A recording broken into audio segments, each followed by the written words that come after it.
يا أيها الذين آمنوا اتقوا الله حق تقاته ولا تموتن إلا وأنتم مسلمون رب اشرح لي صدري ويسر لي أمري واحلل عقدة من لساني يفقهوا قولي رب علمنا ما ينفعنا وانفعنا بما علمتنا وزدنا علما. Mes chers frères et sœurs, je suis vraiment content d'être parmi vous aujourd'hui pour discuter d'un sujet qui me tient à cœur et vous êtes indirectement concernés, vous allez comprendre. Donc, barakallahu fikum de votre présence, qu'Allah accepte votre présence ici en cette salat du Jumu'ah. Je remercie notre frère Elias, masha'Allah, très très beau Adam, Allah ibarak, masha'Allah, qu'Allah te protège mon frère. Donc, Allah subhanahu wa ta'ala, pourquoi est-ce que je dis que vous êtes indirectement concernés? Allah subhanahu wa ta'ala nous dit dans le Coran, après a'udhu billahi minash shaitanir rajim, innamal mu'minuna ikhwa. Les croyants sont des frères. Une phrase, les croyants sont des frères. Ça veut dire chaque musulman et musulmane, même ceux qu'on ne connaît pas personnellement, sont nos frères et sœurs. On est une seule famille. Dans la même lancée, il dit dans le Coran, wa'tasimu bihablillahi jami'an wa la tafarraqu. Attachez-vous, accrochez-vous tous à la corde d'Allah et ne vous divisez pas. Il y a une seule religion qui nous unit, une seule corde qui mène vers Allah. On a la même cause qui nous tient à cœur, le même Dieu, le même prophète sallallahu alayhi wa sallam, la même religion. Donc il n'y a pas de raison pour nous de nous diviser, peu importe qu'est-ce qui se passe. Et c'est avec cette logique-là que, peu importe ce qui se passe, jamais nous n'oublierons ou nous abandonnerons nos frères et sœurs en Palestine, qu'Allah leur donne la victoire.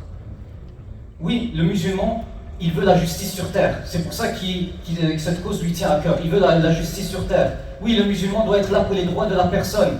Bien sûr, toutes ces choses-là font partie de l'islam, mais c'est aussi et surtout parce que les Palestiniens et les Palestiniennes, même si nous ne les avons pas rencontrés personnellement, sont nos frères et sœurs, ils font partie de nous et on fait partie de eux. Et c'est pour ça qu'on ne va jamais les abandonner. Vous savez, ça blesse lorsque parfois, comme ça m'est arrivé tout récemment, qu'un converti, un frère qui s'est converti dans les dernières années, là, il est tout récent dans l'islam, il vient et me pose une question de façon toute innocente, il me dit, Marwan, pourquoi est-ce que nous les musulmans, pourquoi est-ce que la communauté musulmane a abandonné ses frères et sœurs en Palestine? Quand tu reçois ce genre de questions, ça fait mal. Parce que sûrement que ce frère, avant qu'il se convertisse à l'islam, lorsque les gens qui lui ont fait la da'wah pour le faire rentrer en islam, ils ont dit, tu vas voir, en islam, on est une seule famille, la umma musulmane, la communauté musulmane, tu vas voir. Et là, quand il rentre, il voit peut-être parfois certaines choses qui ne sont pas réelles. Bien sûr, je l'ai corrigé sur quelque chose. Je lui ai dit, écoute mon frère, la communauté musulmane, le peuple, en général, ne t'en fais pas, il n'a pas abandonné la Palestine. Il n'a pas oublié la Palestine. Nos dirigeants ont abandonné la Palestine. Mais crois-moi que les musulmans, le peuple, la masse, n'a pas oublié la Palestine. La preuve étant que les jeunes que je vois devant moi, que ce soit ce que je vois de leur part sur Instagram ou en présentiel, en personne, la Palestine est probablement la cause qui leur tient le plus à cœur. Et ça, c'est très beau à voir. Parce que je vous rappelle, innamal mu'minuna ikhwa. Nous, les croyants, nous ne sommes que des frères. S'il y a moyen de faire plus de place, donc là maintenant les vacances d'été ont officiellement commencé, on aura besoin de plus de place, Inch'Allah. Donc si c'est possible d'avancer, voilà. Vous savez, mes frères et sœurs, le sujet de la fraternité, personnellement, j'ai réalisé sa valeur, à quel point c'était quelque chose de beau que nous avons dans notre religion, avec les voyages. À force de voyager, c'est là que j'ai réalisé à quel point c'est quelque chose de magnifique, c'est quelque chose de magique que nous avons dans notre dîme. Lorsque tu voyages dans un autre pays, que tu ne t'attends pas à croiser des musulmans, et là tu rencontres un musulman d'un autre pays, qui te dit salam alaykum, ça fait tellement plaisir, c'est là que ça te frappe. Subhanallah, c'est mon frère en islam lui, et c'est vrai. Tout récemment, donc les jeunes ils le savent, tout récemment j'étais au Japon.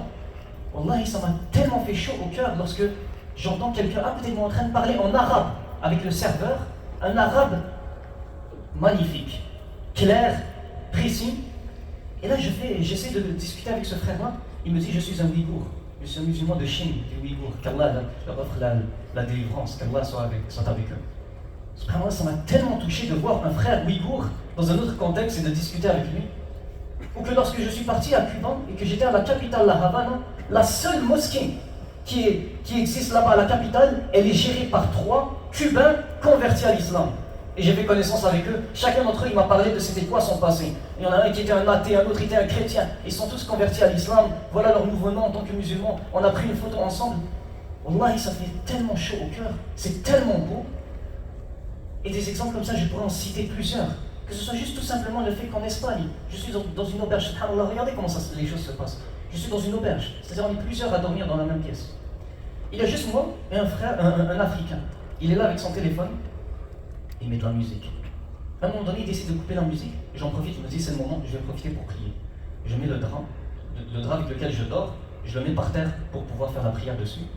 Et là, il vient, il me retient, il me dit. Alors qu'il ne m'avait pas dit un seul mot, on ne s'était pas parlé. Il me retient comme ça. Et là, il ouvre son cadenas, son casier, et il sort un tapis de prière. Et il me met devant moi. Il me dit, ah, subhanallah, tu es musulman? Il m'a dit, bien sûr, mon frère. Et là, directement, un lien s'est créé. Subhanallah, j'avais envie de le serrer dans mes bras. C'est ce genre de choses, ce lien magique, magnifique. Quelqu'un d'un autre pays que tu n'as jamais rencontré, et l'islam vient vous réunir. L'islam vient vous rassembler. Directement, tu as de l'amour et de l'affection pour ce genre de personnes. C'est ça que certains veulent nous enlever. Il ne faut pas gâcher ça. Wallahi, c'est quelque chose de magnifique. D'autres communautés auraient aimé avoir ce lien que nous avons. Quelqu'un que tu n'as jamais rencontré, tu ne le connais même pas, mais l'islam vous réunit, vous êtes tous des frères, subhanallah. Je vais vous laisser avec une dernière anecdote. Alors que j'étais en France, on prend la voiture de France pour aller au Maroc. Et vous savez, quand tu fais ce trajet-là de 2-3 jours de voyage, on s'arrête souvent à des aires de repos. Quand on a fait ce voyage-là avec mon oncle, il y avait avec nous un Français, du nom d'Olivier. On s'arrête à une aire de repos, j'en profite, je vais faire le bouton, je sors, je vois un monsieur, là-bas, machallah, en train de faire la prière. Directement, je suis passé à côté de lui, j'ai commencé à prier avec lui. Olivier, qui vient d'une autre culture, d'une autre communauté, n'a pas l'habitude de voir ce genre de choses-là. Il demande à mon oncle, il dit, est-ce que Marouane connaît ce monsieur-là? Il a dit non, pourquoi? Il a dit non, parce qu'il l'a juste vu, il est parti, il a commencé à prier à côté de lui. Et c'est là que mon oncle a expliqué, parce que nous les musulmans, on est une seule famille. Même si tu ne connais pas la personne, il est en train de prier, tu vas prier avec lui. On est une seule famille. Olivier a tellement été impressionné par ça. Alhamdulillah, à l'heure où je vous parle, Olivier est un frère musulman à nous maintenant aujourd'hui. Alhamdulillah, il s'est converti à l'islam. Ce n'est pas la chose qui l'a converti à l'islam, mais ça a été sa première introduction à l'islam. Ça vous montre la valeur de notre religion. Parfois, on prend certaines choses pour acquis. Depuis qu'on est enfant, on dit Akhi, ça c'est mon frère, ça c'est mon frère. Mais parfois, cette phrase, on dirait qu'elle n'a même plus de valeur. Mais quand tu vois la réaction des autres communautés face à notre religion, c'est là que tu réalises la valeur de notre religion, subhanallah. Les autres religions, les autres communautés, ils sont privés de ça. Ne gâchez jamais ça. Ne laissons jamais que ce soit la politique, que ce soit les médias, que ce soit le foot, que ce soit les mimes sur Internet ou peu importe, ne laissons jamais quoi que ce soit venir gâcher ce lien magnifique qu'il y a entre nous les musulmans. Nous les musulmans, nous ne sommes qu'une seule famille. On s'aime tous entre nous, même les musulmans qu'on ne connaît pas. Parce que certains, comme j'ai dit, veulent nous enlever ça. Et vous savez, je suis tombé sur plusieurs vidéos de faux comptes des gens qui créent des AI, de l'intelligence artificielle, c'est un robot. Vraiment, c'est une vidéo qui choque. Il y a plusieurs téléphones, il y a une vingtaine, une trentaine de téléphones devant lui, donc on peut dire une vingtaine, une trentaine de comptes Facebook ou YouTube ou Instagram différents. Et c'est un robot, il est programmé pour envoyer de la fitna, à droite, à gauche, entre les musulmans. Ça m'a choqué. Vous savez pourquoi? Parce qu'on a souvent dit, nous les musulmans, qu'il y a des gens, dont l'ombre, qui veulent créer de la division et des conflits entre les musulmans. Maintenant, c'est rendu pire que ça. Ils ne se cassent même plus la tête. Ils laissent un robot faire le travail à leur place. Lui, il programme le robot, il s'allonge bien confortablement, et c'est un robot qui se charge d'envoyer la fitna entre les musulmans. Et plusieurs musulmans, malheureusement, tombent dans le piège. Pourquoi? Parce que plusieurs musulmans sont malheureusement émotionnels. Je vais aller plus loin, et excusez-moi, wallahi, excusez-moi, c'est sensible ce que je vais dire. Mais je pense que plusieurs parmi vous se sont habitués à mon style. Vous savez que j'aime aller droit au but. Et il y a des messieurs qui m'ont déjà croisé dans la mosquée et qui m'ont remercié pour ça. Parce que wallahi, je suis sur minbar Rasulillah, wallahi, j'ai du respect pour vous. C'est pour ça que je n'aime pas tourner autour du pot, j'aime pas dire des choses et les gens savent qu'est-ce que je veux dire, mais je joue avec les mots.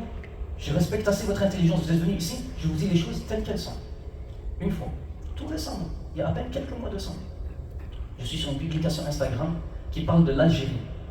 Je vais dans les commentaires, je vois une personne dans les commentaires sur Instagram qui se présente comme étant un Marocain et qui commence à lancer des insultes envers l'Algérie. Je clique sur son profil, sur son compte, il n'a pas de photo de lui, il a un faux nom, c'est un nom de code, des chiffres et des lettres, et il n'a aucun abonné. Ça, tous les jeunes qui sont à l'aise avec Instagram ici, ils reconnaissent le pattern. Ça, c'est un faux compte Instagram. T'as aucune photo, t'as pas ton vrai nom, t'as aucun abonné, personne ne te suit. C'est clair, c'était un faux compte qui a été créé. Mais, lui, il suivait un compte.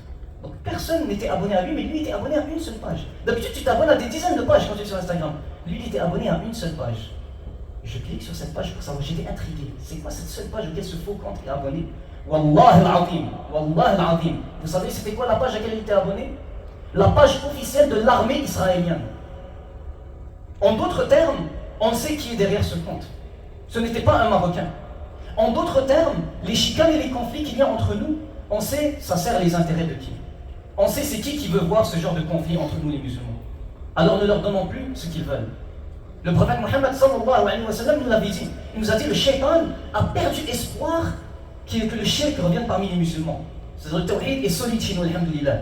Le seul espoir qui lui reste, il a dit tahrish baynahum, c'est-à-dire semer la zizanie, les conflits entre les musulmans. Le seul espoir qui reste au shaitan pour nous détruire, c'est ça. Il a perdu espoir, il essaie plus de faire autre chose. Son seul espoir pour détruire la communauté musulmane, c'est d'essayer de créer des conflits entre nous les musulmans. Voilà pourquoi il ne faut plus lui donner ce qu'il veut. Et les shayatins humains, des gens qui ont les mêmes intentions que shaitan, il ne faut plus leur donner ce qu'ils veulent non plus. En tant que musulmans, dorénavant, chaque musulman et musulmane, on a de l'amour et du respect pour lui. En tant que communauté musulmane, on ne peut plus rester dans on vient, on fait la prière et on repart chacun dans son coin. En tant que communauté, on doit s'entraider. On ne peut plus rester dans, par exemple, lui il m'a parlé de telle manière, lui il m'a regardé comme ça, lui il m'a fait ça, etc.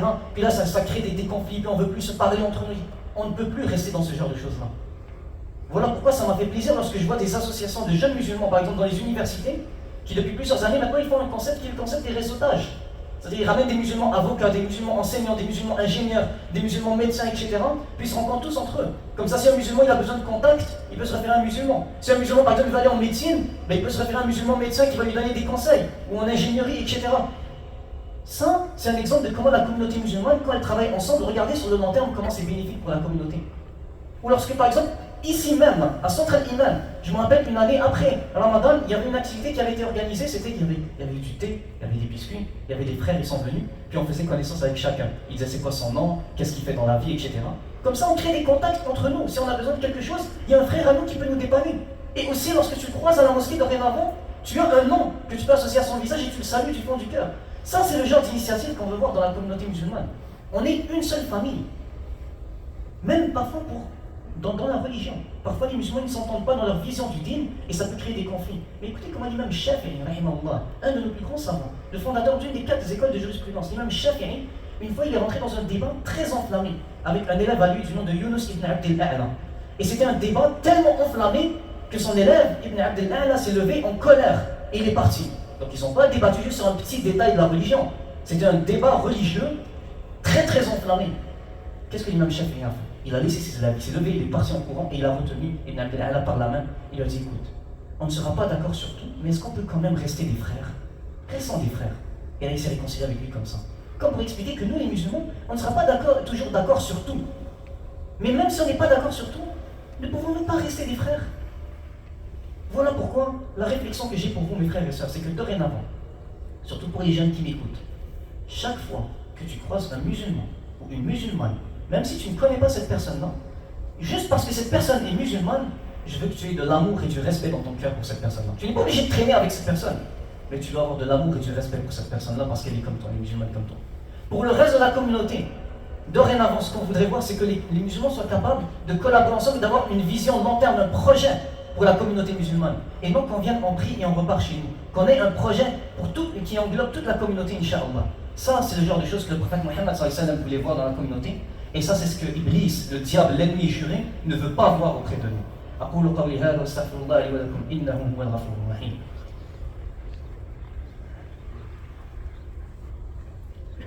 بسم الله وحده والصلاة والسلام على من لا نبي بعده.